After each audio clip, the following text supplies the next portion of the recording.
Hope all is well. This is the extratime.com Monday podcast.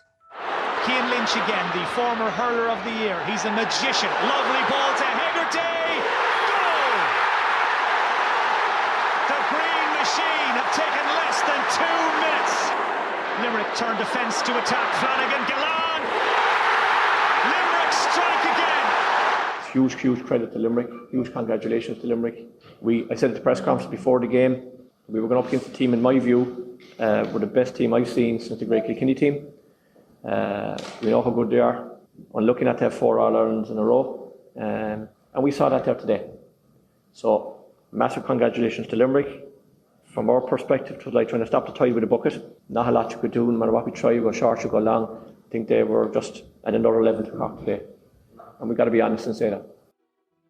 You know, it just seems like yesterday we were after having 2 championship matches in 2017 and last sport, you know, and we're faced into a winter of complete and utter total soul searching, and I suppose we've just managed to turn it around, and there's a great confidence in the group, there's a great work ethic in the group, there's a great capacity there. They seem to be able to push the boundaries of their performances outwards and upwards on a continual basis, and you know, they're very much on an upward trajectory at the moment, and we just got to, you know, keep pushing the boundaries. Hegarty goes low. Hegarty strikes his second goal. I don't know, as I said, just keep enjoying our hurling, and I try and get up in the morning and be grateful that I'm able to get up out of bed and attack today, and to be able to go out with these lads training, the backroom staff, have my mother and father have my gear ready. That's what it's about. It's special. Our brothers, our sisters, the supporters here.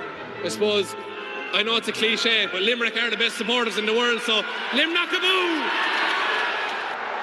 And there goes the final whistle.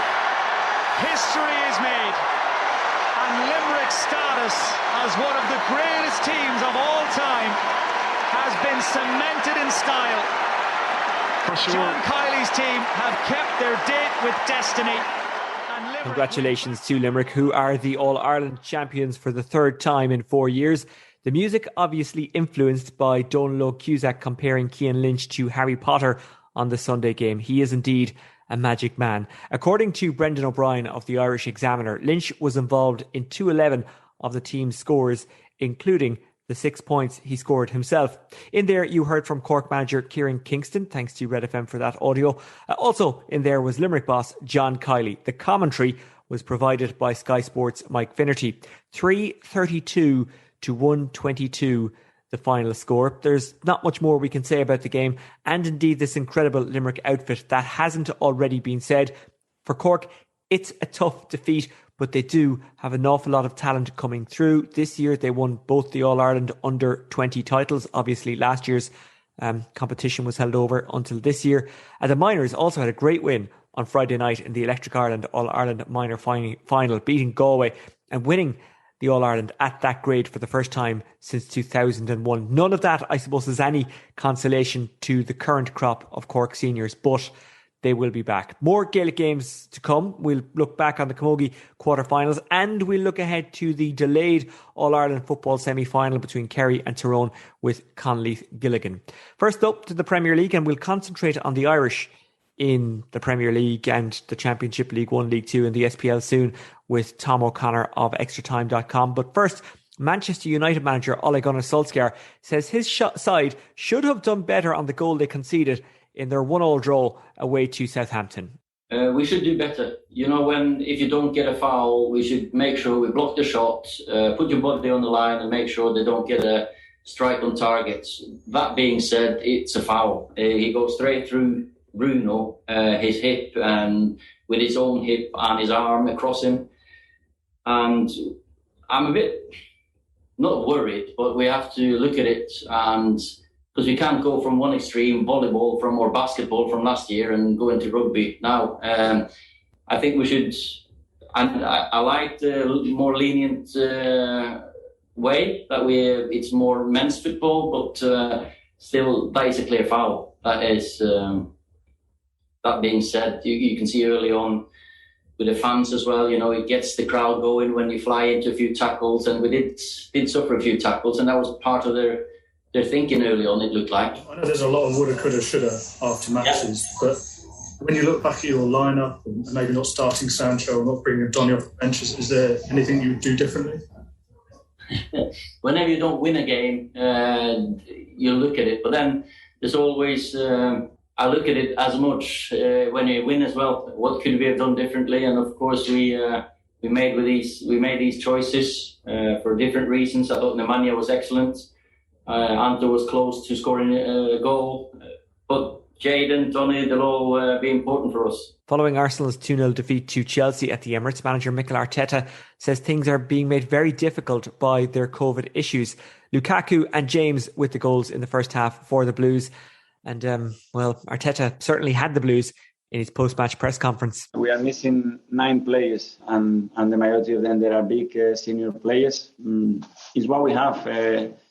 We put out there a team that it would be probably unprecedented in the history of this football club. But credit to the boys, how they try and the passion that they are trying to bring to the team. They are playing with a lot of courage in this situation, which is not tough, and the highlights are on you. But they are trying their best, and at the moment, it's not enough to win football matches. You said in the week that the fans have a role to play in bridging the gap between the top sides this season.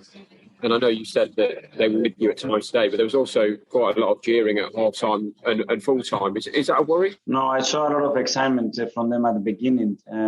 They really tried to push the team. And obviously, when you are 2-0 down at half-time, nobody's going to be happy. And we will be fooling ourselves if a club with this history, anybody's going to be happy at half-time with that. But in the second half, you saw a different reaction. Every time the team was giving something, they were reacting positively towards them. Even the players were saying that they believed that they were really good with them. And at the end, of course, they have to show there is frustration. We don't want things to be in a different moment right now, but the context that we are facing is extremely difficult. And again, we need them more than ever now. Do you think you should have had a penalty in the first half when Kaya went down? Yes. Clear one, even though it goes to VAR, yeah. Hi, Mikel. When you first came to Arsenal, there was a real upturn in fortunes against the big teams, getting results in cup finals against Chelsea, Man City, so on, Liverpool. Finding it difficult at the moment, were you tempted to go with a back three today to try and be more solid and match them in the way that you have done in the past? Was it a difficult decision to go the way that you went? I did think about all of the options that you can imagine, but as well, we were hit with COVID and situations during the week. And we have beaten those teams playing with 3 at the back, and we have beat Chelsea here in the league playing with 4 at the back. So they were better today than us, Amy. Do you feel that, in a way, with circumstances, you're playing a bit with one hand behind your back? It's like you go in and you find another injury, another problem, COVID, these kind of situations. Is it almost a case of trying to get through until after the international break? We have 9 players out of the squad at the moment. So I don't know if it's a hand, but it's a big part of the squad. Are you hopeful that when you get more of your squad back available, that things can look very different for you? Yes, 100%. Ireland defender Shane Duffy scored for Brighton in their 2-0 win over Watford at the Amex. Here's Duffy's manager Graham Potter on how the Ireland defender has got himself back on track, because keep in mind, people thought he had no future with Brighton. But first, the man himself on scoring a goal in front of a home support that absolutely loves him. Yeah, obviously it's been a long year and I've missed the place, so it was good reception. The fans were brilliant all day, and you get the 3 points and a goal. It's always special to come back, and it feels like home here, so it's delighted to be back. It's always nice when they go in off the bar somehow, isn't it? It always looks better. Yeah, it was a fluke, I think. So I was happy I got my head on it, and it dropped in. I thought it was going to bounce back out, but delighted, and thought the team were brilliant. How fair is it, Graham, to say that Shane Duffy is doing everything in his power at the moment to show what he can still do in a Brighton shirt? Well, he's done really, really well. Both games, in fact, since he's been back, he's been almost a breath of fresh air in terms of how he's been with the group, how he's worked professionally day to day. It's a credit to him, and we just want to help him try and enjoy his football, and it looks like he is, so that's great for us. More on the Irish in the UK later with Tom O'Connor. In the SSE Electricity League Premier Division, an emotional night at Oriel Park as both Louth clubs remembered Drogheda's under-14 coach David Conroy, who died in a road traffic collision. The Drogs won the game 2-1, and assistant manager Kevin Doherty says they wanted to give David's family a performance to be proud of. It was excellent, yeah. Probably created an awful lot of chances that we probably hadn't been creating loads of chances over the last few weeks. So, no, it was an excellent performance. And obviously, after the couple of days and since yesterday, the club has had, and with Dave Conroy, it was something that was very much in our mind that we really, really needed and wanted to put on a performance for his family. And obviously, Alex is involved with us, and he was here with his brothers at the match tonight, and just to be able to do that for them, and even if, look, I know it's in some ways football's insignificant, but it shows you sort of how important and how, I mean, the young lad was smiling coming onto the pitch. So our lads did that for him tonight, and really, really proud of them for doing that. Dundalk are now in the relegation promotion playoff spot following that defeat. Manager Vinny Perth told ExtraTime.com's Aoife Mullen that their European exploits may still be affecting some of the players. You've got to get over the scars of Europe. I'm over them. I got over it in terms of very quickly, but the players have to. But in fairness to them, when you look at, Han came on tonight and was excellent, but he hasn't been able to train for 3 days. He's sick. When you look at Daniel Kelly, just about getting through yesterday's session, so we felt we had him for a half an hour today to come on. I think he would have made a big impact, and he goes and gets injured again in the warm-up. And Daniel Cleary, who's just come back after a long-term injury, and he gets injured 5 to 6 minutes into the game. As I said, that's tough to take, and it's a tough environment for the players at the moment to be in. But we're capable of winning 3 or 4 games on the bounce, and that's what we've got to do. Yeah, we had 500 fans here back in Oriel Park. Obviously the next game is the Cup game here next week as well. So how important will the fans be going forward then as your 12th man, I suppose? Yeah, usually. I think this is a bleak enough place at times. I've said that a couple of times this week, and I felt that had a real knock-on effect of this team over the last sort of year. It's different if you're playing in, say, Tallaght Stadium on an empty ground. You can see it's a lot easier to motivate yourself. But I think tonight, having the fans in, I felt was a huge boost. I think we're in a difficult situation as a club. We've given those fans a huge amount over the last 10 years, and we probably need them to stick with us now over the next week or two and help us get over what's going to be a difficult couple of weeks. St. Pat's could have gone level on points with Shamrock Rovers at the top with a win away to Finn Harps, but Tunde Owolabe's hat-trick gave the hosts a 3-1 victory. That's 4 wins on the bounce for Ollie Horgan's men. An experienced Harps defender, Dave Webster, told Finn Harps TV they want to keep their run going next weekend when they face Derry in the Cup. Of course, 100%. League game or Cup game, we just want to keep it going. A little bit of a run now. It's important that we keep playing to the standard that we've set the last couple of weeks, especially the hard work. The hard work's getting us over the line. We're defending well. I think we're comfortable at times tonight. They put a lot of balls into the box, but we dealt with them very well. First balls and second balls, so it's just about keeping that going now. Sligo Rovers and Waterford are polar opposites at the moment, with Sligo losing 7 in a row while the Blues have won 5 from their last 6 in the league. We'll talk about both teams in more detail on Friday's podcast. In the SSE Airtricity Women's National League, with Peamount away on Champions League duty, Shelbourne are back level on points with Peamount at the top thanks to a 4-0 win over Athlone, while Wexford U's clash with DLR Waves was postponed due to a waterlogged pitch. In the First Division, following Galway's 1-0 defeat to a Paul Doolan-inspired Athlone, Shelbourne are 8 points clear thanks to a 1-1 draw with Bray at Tolka Park. Reds manager Ian Morris spoke to ExtraTime.com's Andrew Dempsey. We started tonight 7 points clear, we're now 8 points clear, so it can only be a positive. Yeah, absolutely. And how important was it? Obviously, I know it wasn't a win tonight, but how important was it just to get, I suppose, a point back on the board after last week's defeat? Yeah, I think the performance is what we focused on this week, and the boys certainly gave that to us tonight. So it was. We were really pleased with the performance. The goal, obviously, you're always questionable about goals you concede, but I thought we created enough chances to win the game.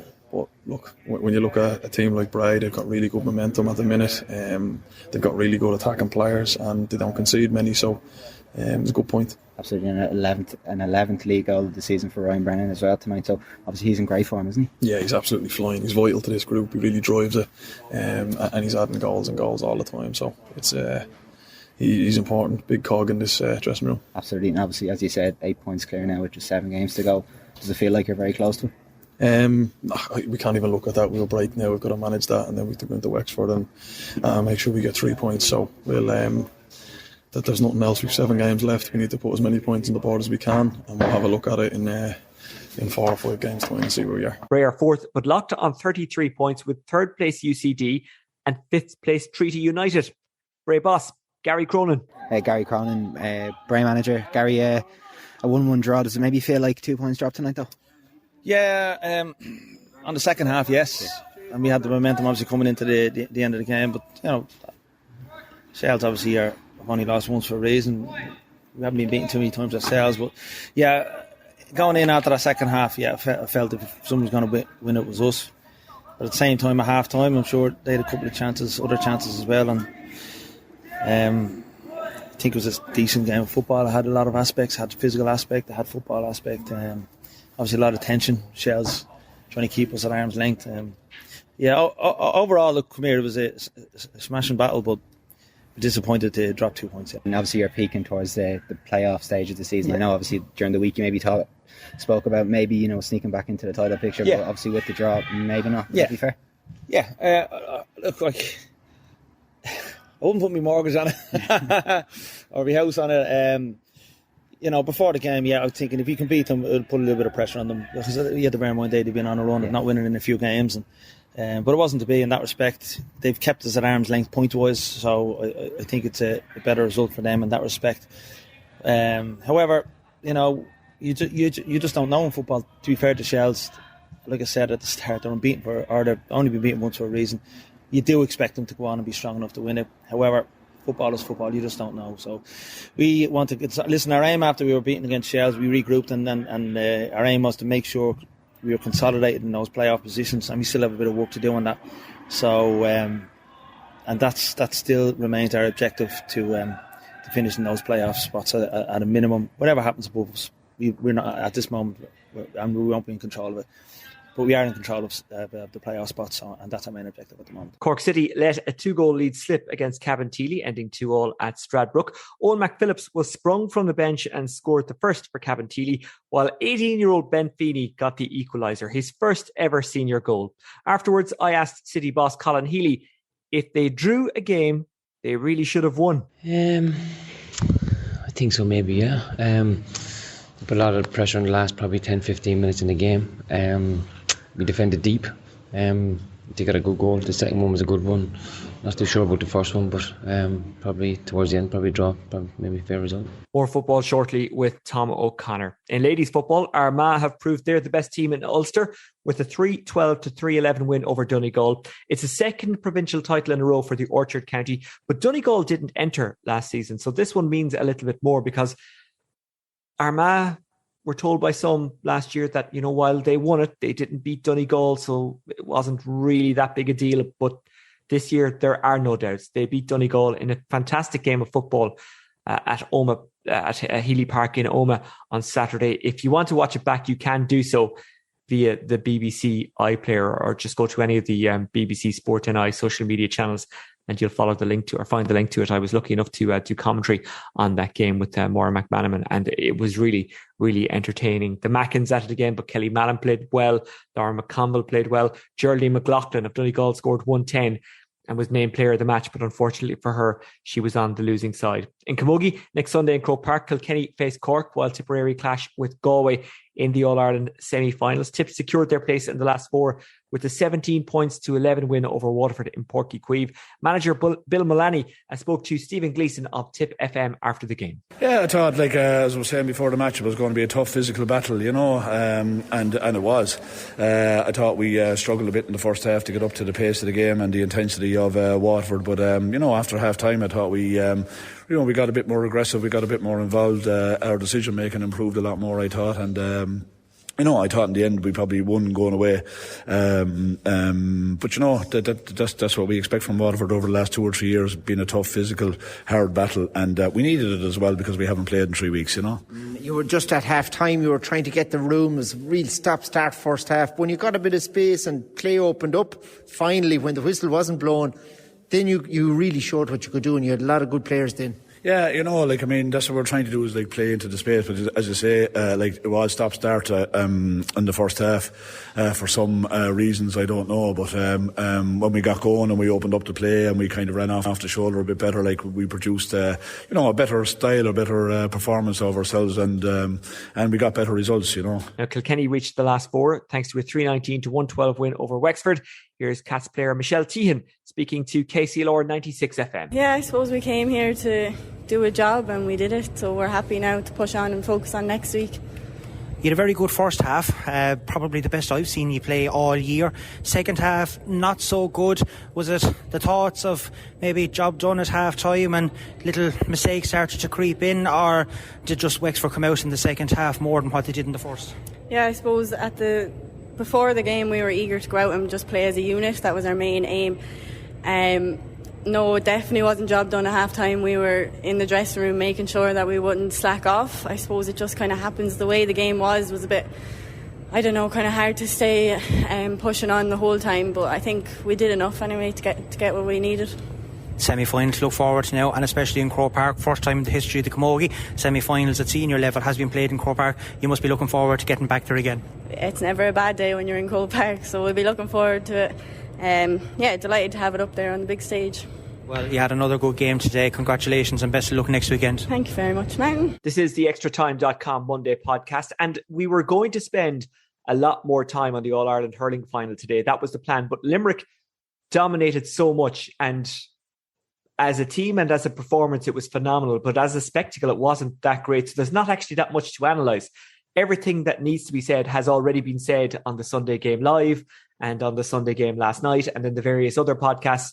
And we just tip our cap to Limerick. They were phenomenal. They were perfect. Cork were poor, and it made for a perfect storm in that sense, in the praising Limerick sense, because all the praise today is about how good they were, but Cork were just so poor, and that pretty much, I think, is the match summed up. Conleith Gilligan, Gaelic football commentator for BBC Sport NI, joins me now. Of course, Conleith, a former Derry footballer and a well-known coach as well. Conleith, before we talk about the football next week, the All-Ireland semi-final, like Limerick and Cork yesterday, is there anything you can say by way of consolation to Cork, or even all the other hurling counties out there that aren't Limerick? Because we've seen this in football over the last couple of years, haven't we? Dublin have just been so far ahead, it's nearly hard to know what to say to other counties. Yeah, look, far be it for me to try and impart my hurling knowledge, which you could write on a stamp. But just watching the game today, it was just Limerick were so far ahead. You know, and normally in changing rooms before a game, you know, you shout things like the team that makes the least mistakes will win today. But Limerick made so few errors in the game that for a team to match them and beat them, like, they would have to be nearly, on today's performance, playing a perfect game. And, you know, when you look at the size of the hurling county that Cork is, and that they were so far behind Limerick today, you just wonder, you know, will this Limerick team do 6-7 in a row? As you say, that they will be beaten, as Dublin were beaten, but they do look like they're set to dominate for some time, just given the age profile of their group. They're so young, and even listening to interviews, so level-headed, like some of them weren't even smiling during the presentation. So they are geared up for success for the long term. And, you know, and JP McManus is doing savage work with them in there as well. So, like, they have the resources to keep the professionalism going. And you just wonder how long it'll be till somebody else catches up. Maybe Cork are a bit like Derry at the moment. Yes, they endured what was a disappointing day. And for Derry, it was a disappointing championship going out to Donegal. But they've both had success at underage level over the last couple of years. So you know that there are players coming through. So it's not the worst situation for Cork to be in, and they're a bit like Derry in that regard. Anyway, let's move on. Let's talk about the All-Ireland football semi-final taking place next Saturday between Tyrone and Kerry. Have you ever known a stranger build-up to a semi-final? It's been absolutely incredible. The saga of will they play, won't they play? You know, everybody's guessing what will happen. You know, social media, rumour mills, WhatsApp's going out.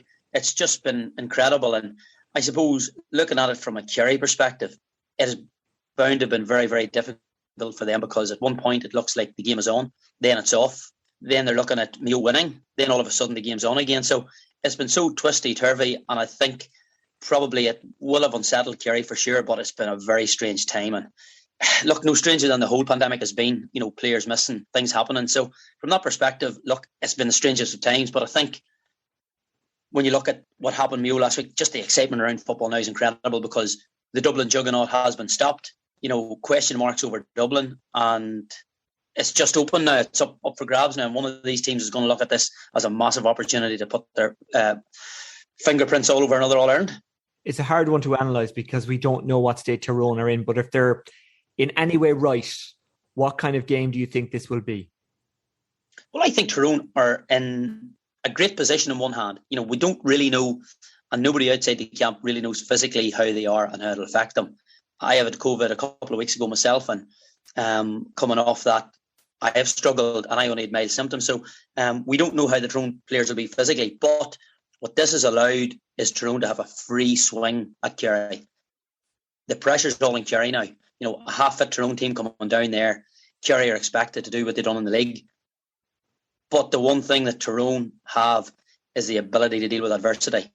All through those campaigns, 03, 05, 06, 07, whatever, they've had a lot of adversity and they have coped well. And I think Tyrone will be relishing this run in Croke Park because they don't fear Kerry. They love Croke Park. And Kerry are under a lot of pressure with the league game and how it went, and they're expected to do that again with the half-fit Tyrone team. But I have a feeling they'll look at a different Tyrone animal in this one. And it's really difficult for Kerry to know where they're at and to, I suppose, make themselves ready because they haven't had a game since the league, had they? I mean, they cruised through Munster. Tyrone were challenged. I know there's been a long gap for Tyrone between the Ulster final and this game, and they've had their COVID issues, obviously. But for Kerry, in a different way, their preparation has been massively interrupted as well. Yeah, it has, because Kerry were looking at the winners of Ulster, and all of a sudden it was Tyrone. They would have prepared for Tyrone from the minute the final whistle went, and then all of a sudden, within a week, the game was gone. So they'll be a wee bit stale, and it's very like, and people say, "Oh, well, look, it doesn't matter." It does. Mentally, players are looking at that and going, "Who wins the game?" And they're building for 2 weeks, and then all of a sudden, they're building for 3 weeks. Then the game's off, and then they're building for a month. Like 4 weeks is a long time to be sitting waiting. Tyrone are slightly in a different position because with the COVID thing, players are readying themselves. So there'll be a number of Tyrone subs who possibly haven't got a huge amount of game time, seeing this as an opportunity, and they've been working like demons on their own during them wee break. So I think Tyrone, we don't know how they'll be physically, but in terms of the mental space now, they will have had a fortnight clear run at it, and they will have prepared meticulously. Like, the one thing, to be fair, about Peter Donnelly and that team is that they will have been meticulous in terms of their preparation. And look, the players that weren't available for the Ulster final, which will be back now, so they'll be stronger. As well as that, Dara Canavan's injury has now got another couple of weeks to heal. Cathal McShane is now in a much better position to start. So the permutations for Tyrone are much improved by the delay. Now, there's a lot of speculation about who was down with COVID, how bad they were. It's very hard for anybody to guess, but there will be a few advantages in terms of the length of time Tyrone have had to prepare for Kerry. What have you made of Kerry so far this season? Well, look, you just don't know. And through the league, they have put on some very impressive performances. And I suppose, look, it's that man, Paddy Clifford, that has got most of the plaudits, between him and Sean O'Shea. David Clifford has been a wee bit in the background. And even though his performances have been brilliant, it's been Paddy Clifford, it's been Sean O'Shea, players like that have come to the fore. And I think Kerry are in a much better position. But for me, with Kerry, it's their ability to change things off the bench now if it's not working. They got caught by Cork the year before. That was never going to happen again. That was just one of those COVID years when nobody knew how to cope.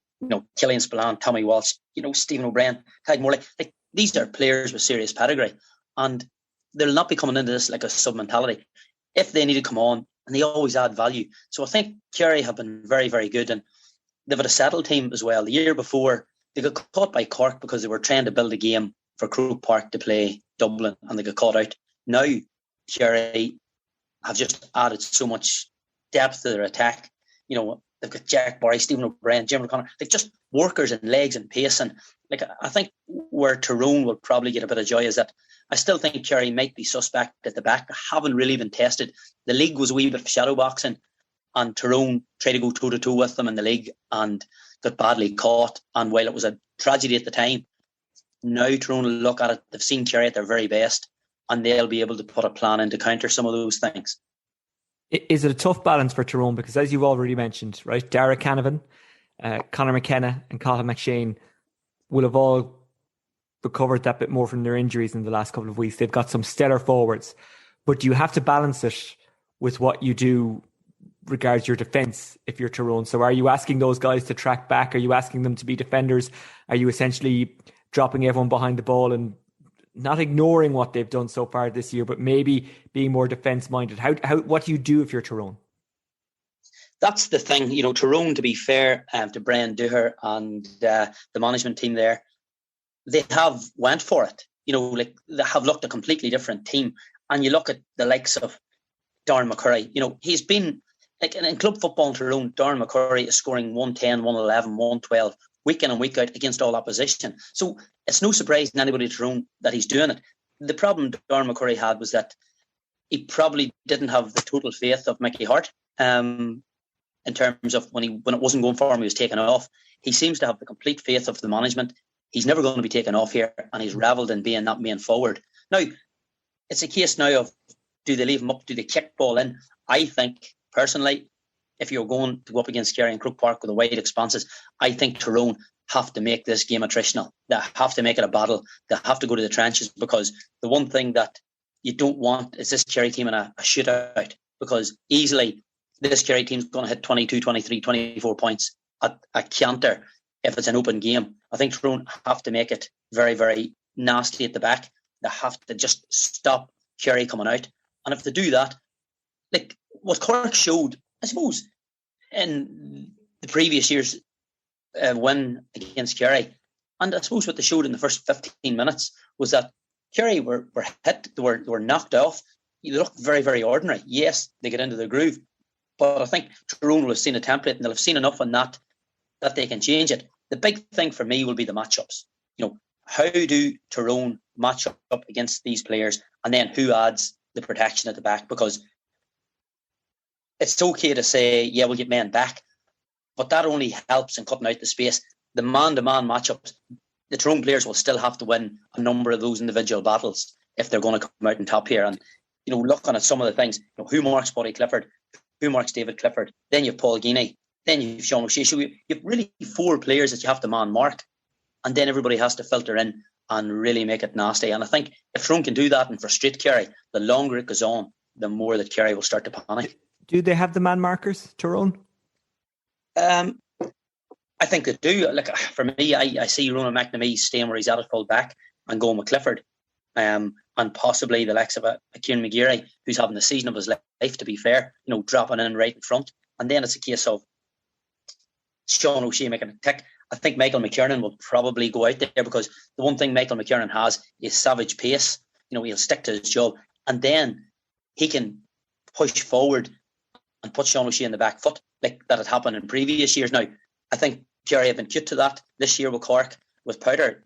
Sean O'Shea coped much better, so I don't think that'll scare them. Then you look at Conor Meyler and O'Brien, I would imagine, and probably then Paddy Hampshire maybe on Gainey or Paddy Clifford. But I think they have the men to do it. But it's a case of who comes back to fill in that space, because I don't think it's enough for one man just to go toe-to-toe. I think the spaces need blocked up, and then they need to be able to double up at certain times, because the big spaces at Croke Park is very, very hard if somebody gets a run on you to get in behind again. So I think if Tyrone can get it in tight to half time, they could throw the kitchen sink at it, and that's, I think, their best chance to win this game.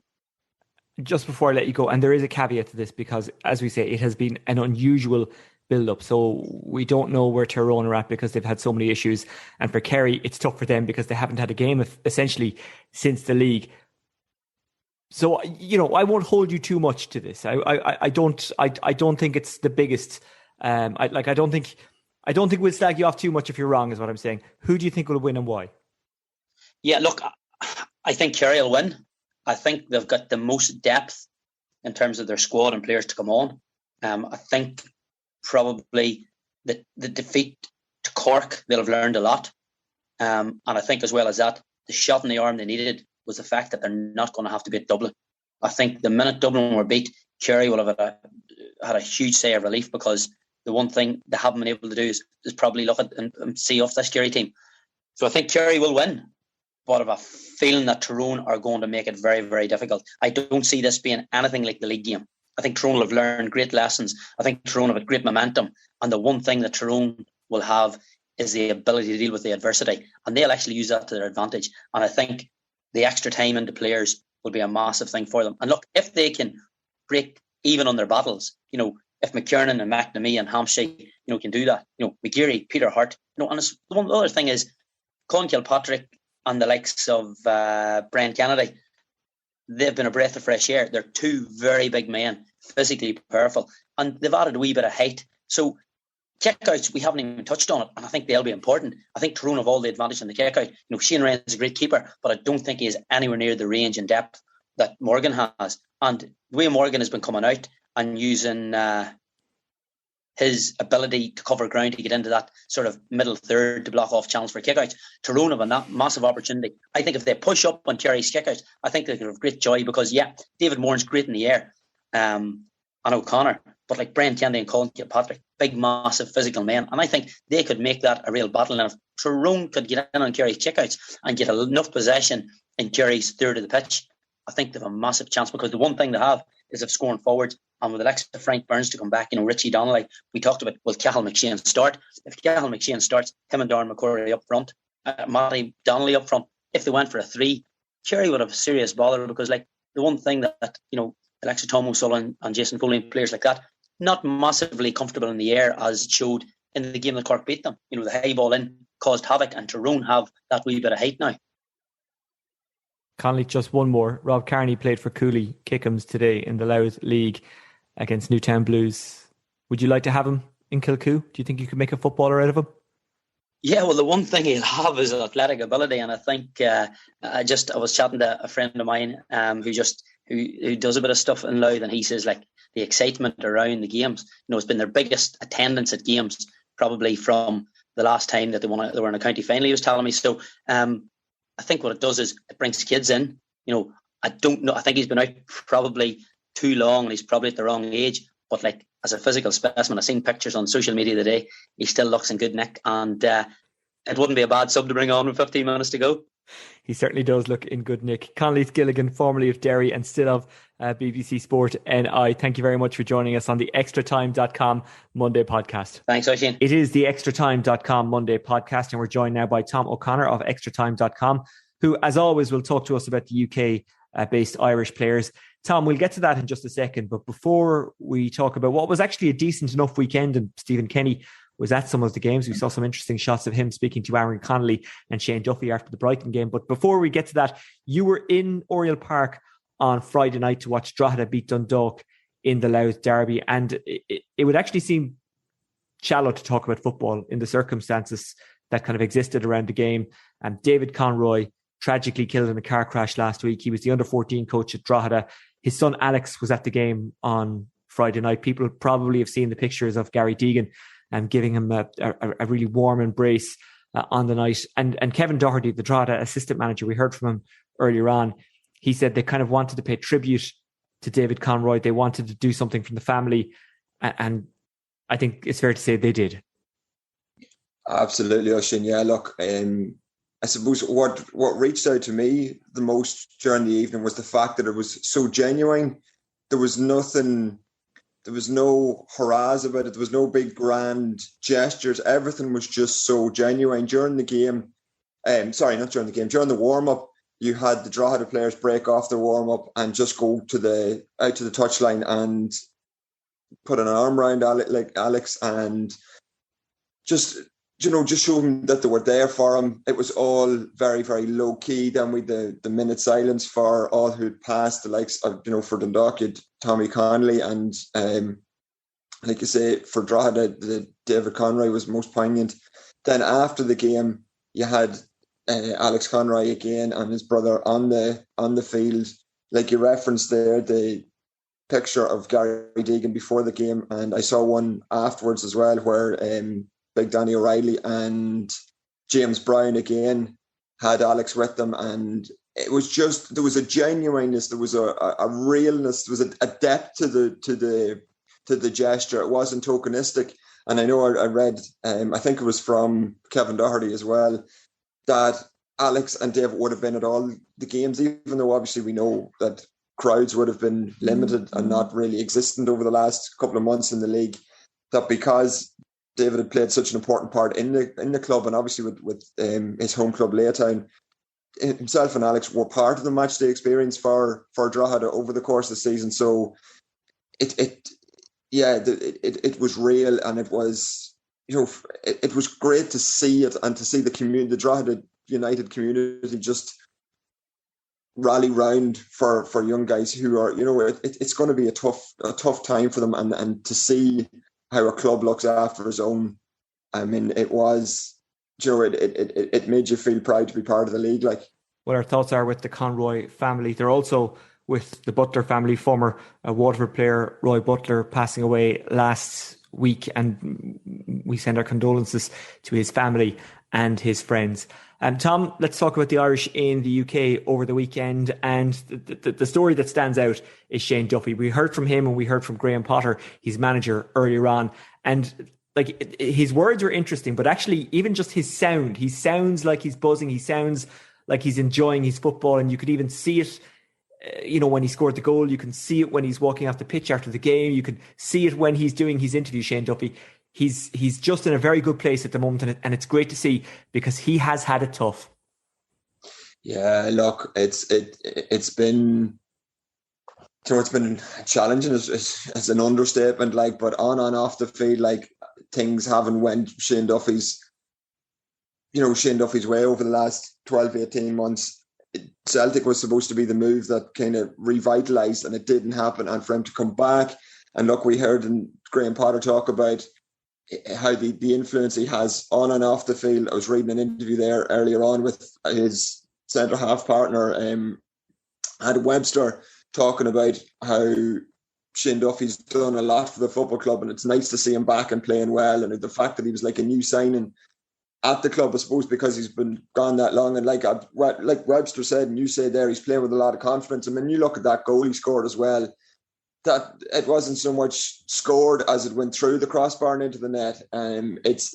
He's a big, strong, powerful player. The fact that we saw him, like you say, brimming with confidence. He's talking there after the game with Stephen Kenny and Aaron Conleith. Hopefully the two of them will feature prominently, not alone in Stephen Kenny's squad over the next couple of weeks, but also maybe in the starting lineup if things don't go, if other centre halves don't get as much game time at a high level. And I mentioned Aaron Conleith, you said there as well about him chatting to Stephen Kenny. Aaron Conleith having not been in the squad last week, came back into the squad, came on as a half-time sub for Neil Maupay. Could have scored himself a couple of times, but look, he's back. He's got 45 minutes under his belt, and again, that can only be good for Ireland in the long term.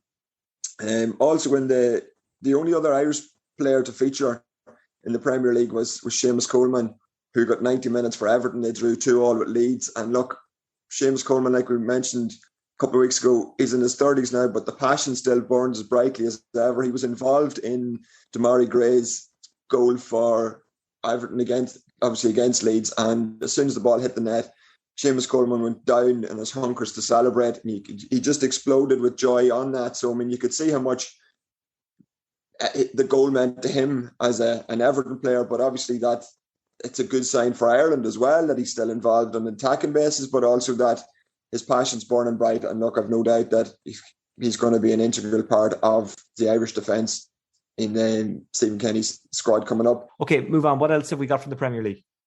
Omar Bombadeli is returned to the Norwich bench alongside Anamida. Omar Bombadeli had been suffering from tonsillitis for the opening fixture. He's back on the Norwich bench now. Didn't see him. They suffered a bad defeat.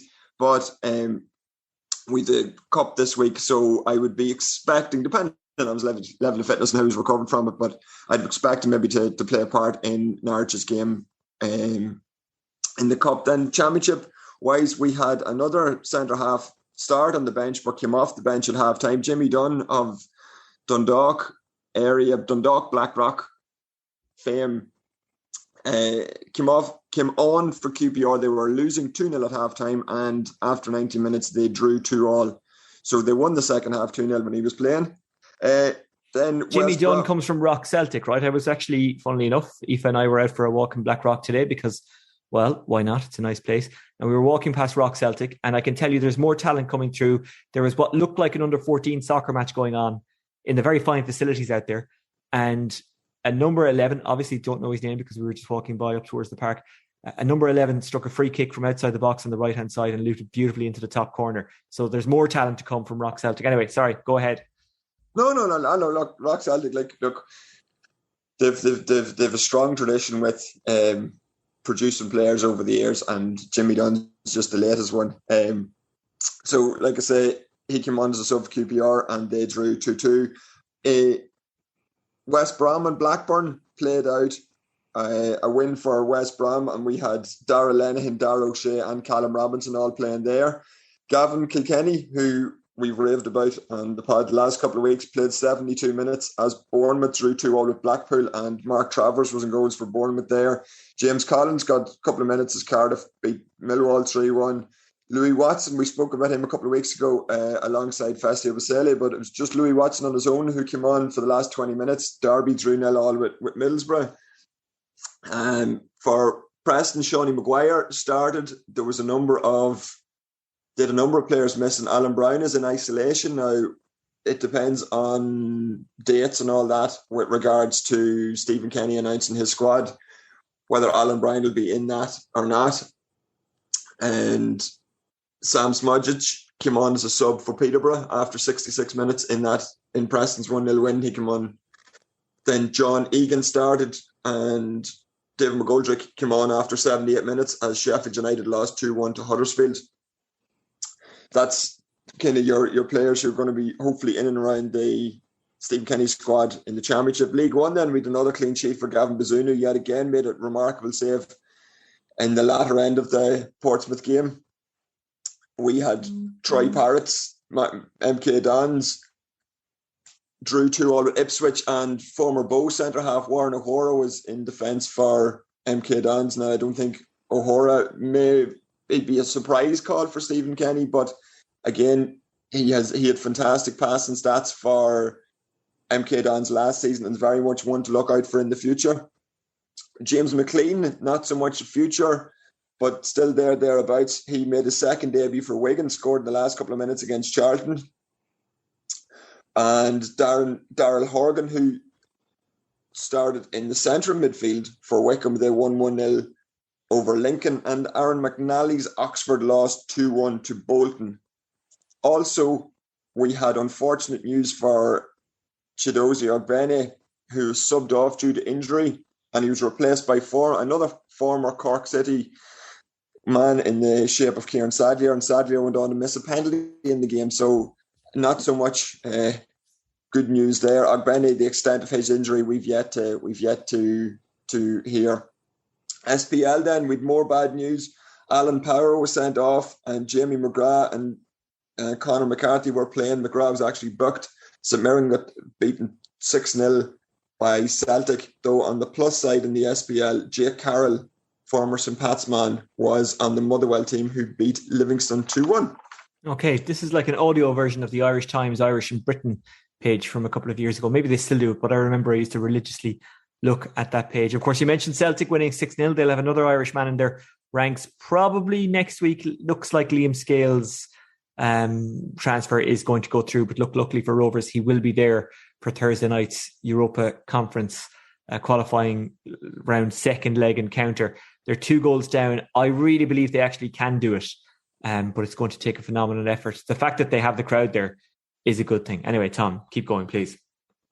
Yeah, no, that's about the height of us. It's been a quiet enough week, or a quiet enough weekend. Like I say, look, at Celtic, Liam Scales, we'll see how soon that transfer will go through. And then obviously you have James McCarthy, who's already signed on the dotted line, but just isn't up to making the match squad just yet. So you could end up having himself and Liam Scales in the Celtic match squad in a couple of weeks' time. So seeing obviously Irish representation back at Celtic was obviously links very well for a lot of Irish-based Celtic fans. Okay, Tom O'Connor of extratime.com. Thank you very much for joining us on the extratime.com Monday podcast. No problem, Oisin. Talk soon.